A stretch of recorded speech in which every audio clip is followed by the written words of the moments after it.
നാം ആഡ് ചെയ്ത ഫയലുകൾക്ക് എന്തെല്ലാം എഫക്റ്റുകളാണ് നൽകുക, എന്തെല്ലാം എഡിറ്റുകളാണ് നൽകുന്നത് എന്നൊക്കെയാണ് കഴിഞ്ഞ വീഡിയോകളിലൊക്കെ പറഞ്ഞത്. കഴിഞ്ഞ വീഡിയോയുടെ തുടർ വീഡിയോ ആണ് ഇത്.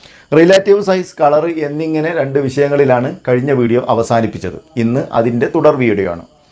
നമുക്ക് ഈ ഒരു ടെക്സ്റ്റിന്, ഞാനൊരു PNG ഇമേജ് നിങ്ങൾക്ക് സ്ക്രീനിൽ കാണാം. ഈ ഒരു ടെക്സ്റ്റിന് കളർ ആഡ് ചെയ്തിട്ടുണ്ട്. ഈ കളർ ഓപ്ഷന് തൊട്ടപ്പുറത്ത് നമുക്ക് ടെക്സ്ചർ എന്ന് കാണാം.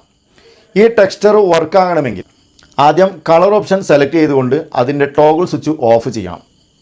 കളർ ഓണാക്കി നാം ഈ ടെക്സ്ചർ ഉപയോഗിച്ച് കഴിഞ്ഞാൽ നാം ഉദ്ദേശിക്കുന്ന ഫലം അതിന് ലഭിക്കുകയില്ല. അപ്പോൾ ടെക്സ്ചർ ഉപയോഗിക്കുന്നവർ കളർ ടൂൾ ഓപ്പൺ ചെയ്ത് ആ ഒരു ടോഗിൾ സ്വിച്ച് ഓഫ് ചെയ്ത് കൊടുക്കുക.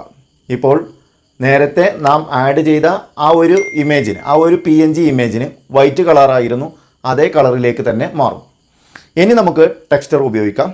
ഞാൻ ഈ ടോഗിൾ സ്വിച്ച് ഓഫ് ചെയ്തതിന് ശേഷം ടിക്ക് മാർക്ക് സെലക്ട് ചെയ്തു. ഇനി കളർ ടൂളിന് തൊട്ടടുത്ത് നമുക്ക് ടെക്സ്ചർ കാണാം. ആ ഒരു ടെക്സ്ചർ സെലക്ട് ചെയ്തതിന് ശേഷം നോ ടെക്സ്ചർ സെലക്റ്റഡ് എന്ന് കാണാം. നമുക്ക് ടെക്സ്ചർ സെലക്ട് ചെയ്തിട്ടില്ല എന്ന് പറയുന്നു. അതിൻ്റെ തൊട്ടടുത്ത് നമുക്ക് ഒരു ഗാലറി ഐക്കൺ കാണാം. അത് സെലക്ട് ചെയ്യുക. ഗാലറി ഐക്കൺ ഓപ്പൺ ആക്കി കഴിഞ്ഞാൽ നമുക്ക് റെസൻറ്റ് ഫയലുകളായിരിക്കും കാണിക്കുക.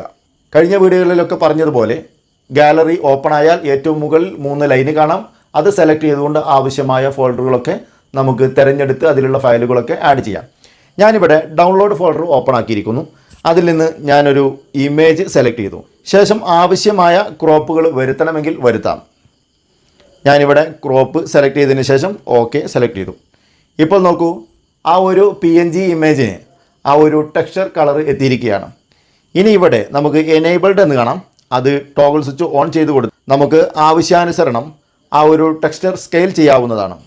ഈ ഒരു ടോഗിൾ സ്വിച്ച് ഓഫ് ചെയ്ത് നമുക്ക് ഈ ഒരു അഡ്ജസ്റ്റ് ബാർ ഉപയോഗപ്പെടുത്തി നമുക്കതിനെ ക്രമീകരിക്കാം. ഞാനിവിടെ ടോഗിൾ സ്വിച്ച് ഓൺ ചെയ്ത് ആവശ്യമായ രീതിയിൽ ഇതിനെ അഡ്ജസ്റ്റ് ചെയ്യുകയാണ്.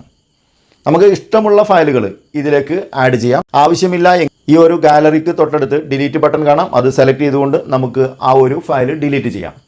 അപ്പോൾ പൂർവ്വസ്ഥിതിയിലേക്ക് തന്നെ മാറും. നാം ആഡ് ചെയ്ത ഫയലിന് നമുക്ക് ടെക്സ്ചർ നൽകണമെങ്കിൽ ഇതുപോലെ ടെക്സ്ചർ എന്നുള്ള ഭാഗം സെലക്ട് ചെയ്യുക. തുടർന്ന് ഗാലറി ഐക്കൺ കാണാം. അത് സെലക്ട് ചെയ്യുക. ഗാലറിയിൽ നിന്ന് ആവശ്യമുള്ള ഒരു ഇമേജ് സെലക്ട് ചെയ്യുക.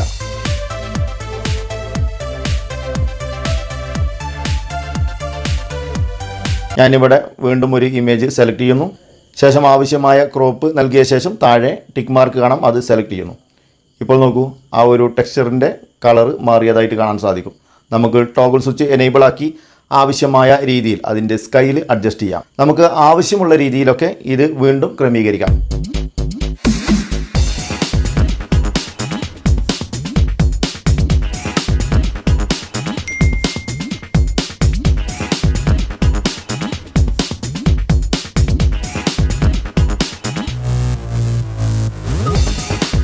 നമ്മുടെ ഇഷ്ടാനുസരണം ഗാലറിയിൽ നിന്ന് ആവശ്യമുള്ള ഫയലുകളൊക്കെ ഇതിലേക്ക് ആഡ് ചെയ്യാം.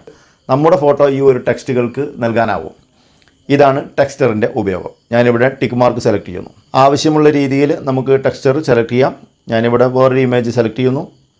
ശേഷം ഓക്കെ നൽകുന്നു.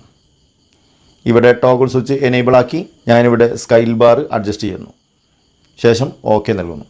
ഇങ്ങനെ നമുക്ക് ആവശ്യമുള്ള രീതിയിൽ ഈ ഒരു ടെക്സ്ചർ എന്നുള്ള ഈ ഒരു ടൂൾ ഉപയോഗിച്ചുകൊണ്ട് ഗാലറിയിൽ നിന്നുള്ള ഇമേജുകളൊക്കെ ഈ ഒരു അക്ഷരങ്ങൾക്ക്, അതല്ലെങ്കിൽ ആ ഒരു PNG ഇമേജിന് നാം ആഡ് ചെയ്ത ഫയലിന് നൽകാനാകും. അതാണ് ഈ ടെക്സ്ചർ കൊണ്ടുള്ള ഉപയോഗം. ഇനി അടുത്ത ടൂള് ഒപ്പാസിറ്റി എന്നുള്ളത്.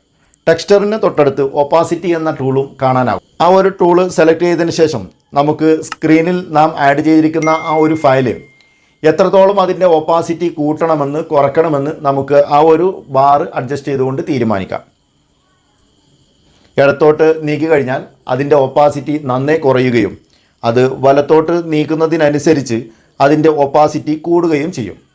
നമ്മുടെ ആവശ്യാനുസരണം നാം ആഡ് ചെയ്തിരിക്കുന്ന ആ ഒരു ഫയലിൻ്റെ ഒപ്പാസിറ്റി അഡ്ജസ്റ്റ് ചെയ്യാം. ശേഷം ഓക്കെ നൽകുക.